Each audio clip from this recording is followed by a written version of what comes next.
গণভোট এবং জাতীয় নির্বাচন পৃথকভাবে হোক।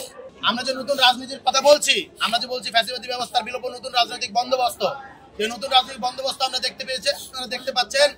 আমরা বাংলাদেশি সকল রাষ্ট্রনায়ককে, যারা বাংলাদেশের জন্য, বাংলাদেশের ইতিহাসের জন্য, বাংলাদেশের স্বাধীনতা, সার্বভৌমত্ব, আঞ্চলিক অখণ্ডতা এবং দিন শেষে গণতন্ত্রের জন্য লড়াই করেছেন, তাদেরকে আমরা শ্রদ্ধা জানাচ্ছি। বাংলাদেশে একটি গণতন্ত্র প্রতিষ্ঠিত হয়েছিল, কিন্তু দুঃখের সহিত আমরা দেখতে পাচ্ছি জুলাই গণঅভ্যুত্থান পরবর্তী সময়ে, জুলাই বিপ্লব পরবর্তী সময়ে একটি গণভোট এবং জাতীয় নির্বাচনকে এক করে দেখা হচ্ছে। গণভোটে জনগণের রায় আসে কিছু নির্দিষ্ট ব্যাপারে, জাতীয় নির্বাচন জনপ্রতিনিধি নির্ধারণের উপায়, জনপ্রতিনিধি নির্বাচনের মাধ্যম।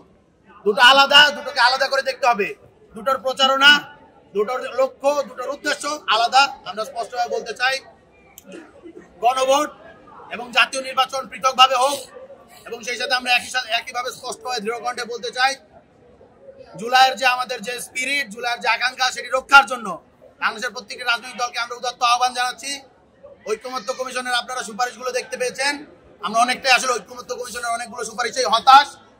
আর সেখানের ভিতরে অধিকাংশ স্টেক হোল্ডাররাই ছিল না। আপনারা দেখতে পেয়েছেন সেখানে ছাত্র জনতার স্টেক ছিল না, সেখানে শহীদ পরিবাররা কথা বলতে পারেনি, সেখানে আহতদের কথা শোনা হয়নি।